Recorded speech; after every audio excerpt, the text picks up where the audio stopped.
True story, a rider once asked me on a group ride, "Hey coach, is the draft here similar to the draft on Zwift?" I'm going, what? Big deep breath.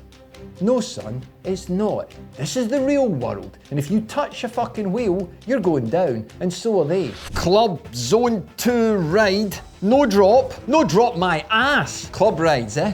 You ever joined one? You ever felt like you've just accidentally stumbled into some military exercise? The pace is dictated by some ancient scrolls that only 2 members of the club have ever known, and they're not even on the ride. The hand signals represent some secret elaborate society that you're not part of yet, and heaven help you if you wear the wrong socks. Imprisonment for that idiot. Look, are cycling clubs outdated? Well, yes. And no. Today I want to break down 4 reasons that cycling clubs might be relics, or they may feel like relics from the past, but I want to show you how you can still use them without causing civil war with the old guard. Don't upset Bob and his rules.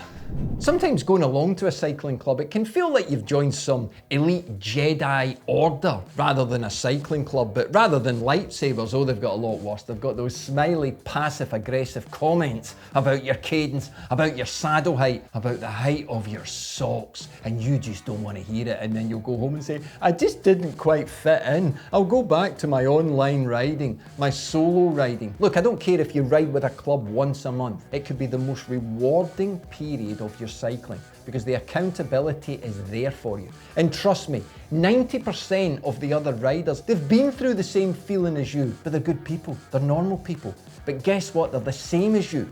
They've got passion for cycling, they've got a love for cycling, but they've got the same problems.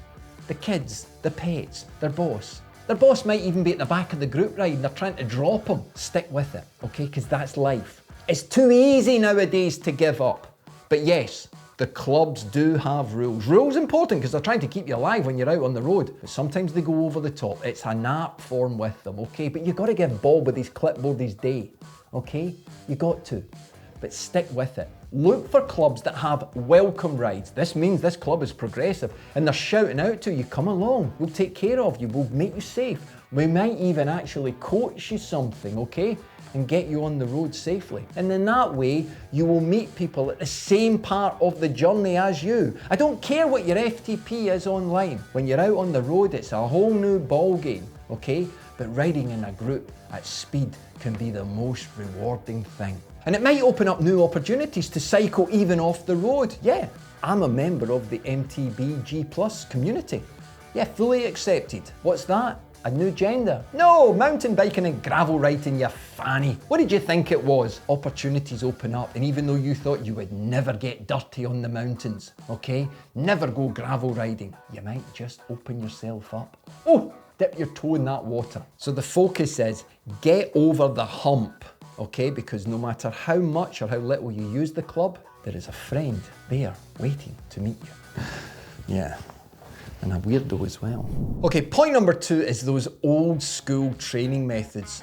Clubs have got this habit of telling you that 500 miles is important each week. Is that why Bob turns up at 57 every Sunday for the club ride looking like he's been at the casino all night? Yeah, you see, your methods work for you. But here's the thing, listen, absorb things from cycling clubs. Yes, some of the methods are a little bit outdated, especially for you, but here's the thing, your journey is unique to you, but you will always gravitate to trying to change and tweak if you're not comfortable in your own skin, if you're not happy and comfortable with what you're doing. You know, for example, I'm not a YouTuber, so don't fucking comment about, oh, the lighting wasn't so good, or the angle here, or the camera. I'm a coach, and as a coach, I can help you. I did a presentation just recently for my own community about the fast lane into Bulletproof longevity. It went so well that I'm sharing it with everybody. In that presentation, I'll give you 8 weeks of training, 8 weeks of scientifically proven training that will move your VO2 max. The link's floating about, you can take it, okay? But it's up to you. But it's the same in a club. You'll be riding along and somebody will be telling you, yeah, I'm doing 200 miles a week, I'm doing this.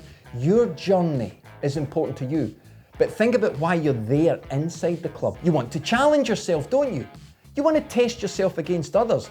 So this point leads into the next point, and it's about finding the ride in the club schedule that works for you. Now guess what? One of the best rides to go along to is the Zone 2 ride, or the coffee ride that they call it. Because it's never going to be your Zone 2, it's going to be some young guy with muscles, teeth and tits. He's going to turn up with a 350 FTP and you're going to get your ass kicked. But this ride could become really important because it could be a challenge for you to take you outside your comfort zone and really help you. The thing about clubs is they will list rides, but they never ever match up. Okay, you ever gone in and bought a pot of paint? Oh, that looks lovely on the tin. You go home and you go, what the fuck is that on my wall?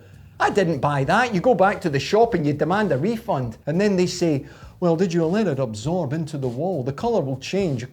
Nah. Okay, your journey. Use your own training methods. Use your own plan, but listen. Take the information. But if I could shout out to clubs, just allow people to ride their bike, okay? When we're doing a training session, yeah, make it specific. This is what we're trying to achieve here, because most rides that are aimed at one particular form of training is just about hanging on. And let me tell you this, suffering, okay, is important. Not important just in cycling, important in life. He or she who suffers will survive. Point number 3 is that no drop myth. You see, clubs will post lots of fancy titles and they'll mention this. It doesn't exist. Let me tell you how it doesn't exist. It's because cycling is an individual sport, and the average amateur who hasn't been in a team dynamic doesn't give a shit about the team. It's not like a pro sport. It's about them. It's about their FTP. It's about their fitness. It's about their identity. So a new member is new blood, is a new person to drop. So don't be surprised by this. You went along to the ride and I got dropped on the first hill. Okay, think back to what I said about joining something new. Stick with it. Okay? Stick with it because the rewards could be great. But clubs need to get smarter with this. They know it's going to happen. And why would you do this to new members? It seems crazy. Well, leave them stranded in an area, especially if they're a new member to town. They don't even know where they are. It goes on. So look for clubs that offer first rides, like the welcome rides, but look for clubs that offer things like APR, closed circuit rides, sweeper rides, especially APR. It's so easy for a club to organise. We have 20 riders coming along. Let's put them in groups of 4 or groups of 5, send them off at 3-4 minute gaps. Boom, you're doing 20, 30 miles. You can even time it that they don't get caught. So you keep the numbers small on the road. We have to live in an ecosystem with car drivers, bus drivers, lorry drivers. Somebody even told me there was a plane landing on a road the other day. What the fuck? You have to be aware of all this, okay? We do not dominate the road. You'll be a driver or a passenger at some point. We've got to live together. So we've got to be smart. Especially if we do rides whereby we can actually create timed segments. Apps like Strava do this so great. So you can actually go out in a group ride and there's 3 or 4 timed segments. We ride together then on the timed segments. If you want to win the prize or be the fastest, boom, off you go. You race that 1 mile, 2 mile uphill segment. And then at the end, it can all be calculated and we can see who gets the chocolate medal. Because that's all it is. But it's your journey. But it's a myth, and clubs need to get smarter with the way they label rides. So, if you're a new member or you're looking for one, look into the small print of these rides, but don't ever think that a no drop ride exists, because it doesn't. It doesn't exist in life, and actually, it's what you need sometimes. We learn a lot more when you get your ass kicked than you do when you get a wee kiss on the cheek from your granny. Okay. Point number 4, probably the one that annoys me the most, is the lack of coaching that's going on in clubs. Sure, people are giving advice about their journey, but I'm talking about simple, actionable coaching steps that will help people in a group, will help people move forward. So many clubs complain now that numbers are dwindling, we're not getting the people out. It's not because riding a bike is hard, it's because riding a bike in a group sometimes is hard. And it's not fear of traffic, fear of the congestion, etc. It's just the idiosyncrasies, those cliques that clubs have that are unique to them. And clubs need to be much more expansive in trying to bring people in, not just making them safe, but also making them happy. Cycling is a fun sport. And let me tell you this, cycling, whether it be in a race in a group or just in a social activity, in a group, you're going to be adding anywhere minimum of 2 miles an hour to your average speed. That's fun as well when you're traveling at speed. But here's the thing, nobody's coaching what a good wheel is. So, a good wheel is someone who's smooth on the bike. They're not jumping in and out of the saddle in a group like a jack-in-the-box. They're not changing their gears faster than my wife changes her shoes. Following a good wheel, okay? Somebody who goes to the front and thinks through and off is through and through, you don't follow them. Let them go. It is not a sign of your weaker identity if somebody rides off the front when you think, that's too fast for this pace, I'll let somebody else go, or the whole group will just sit. That's the sign of a good group, when they just let somebody drift off the front. But also you're looking for that rider where you'll get the most draft. True story, a rider once asked me on a group ride, hey coach, is the draft here similar to the draft on Zwift? I'm going, what? Big deep breath. No son, it's not. This is the real world, and if you touch a fucking wheel, you're going down, and so are they, right? So here's what we're going to do. Find a good ass. Now, the kid looked at me like I'd been sharing some sexual fetish. I meant a wide ass, good body that you're going to be able to suck into because you're built like a scarecrow, a little bit like me, okay? That's a good wheel to follow. And changing wheels is super easy, but telling people how to do it.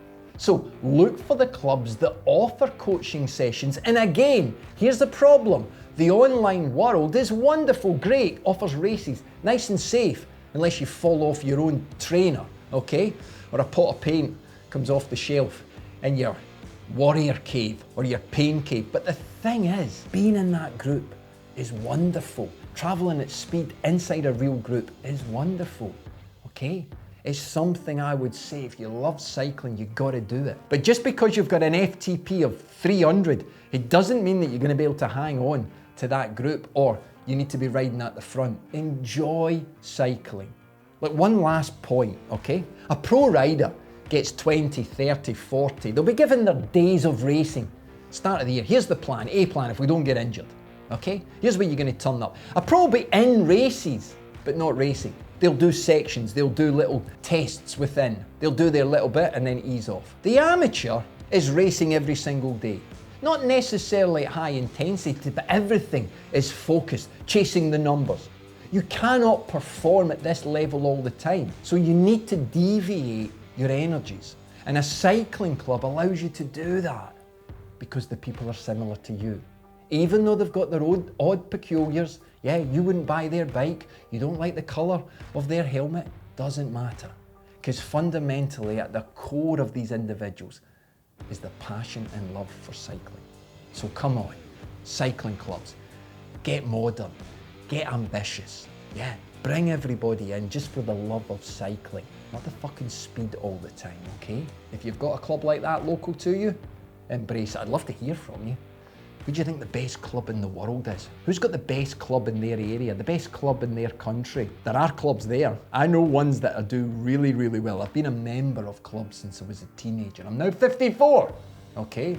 And I'm still a member, but my membership usually just extends to being able to get a race license most of the time, given my structure of time and such. I'm not always ranting, sometimes I'm educating, informing, and always entertaining. There's 30 years of experience inside this head, and I'm still cycling my bike. And hey, if you enjoy a little bit of a rant, then I've got another video where I rant about Strava. It's floating about the screen somewhere. You can click on that and you can actually learn how it might be holding you back. Anyway, look, until the next time, keep spinning, keep smiling. If you're joining a club, I'd love to hear. If you're part of a wonderful club, I'd love to hear.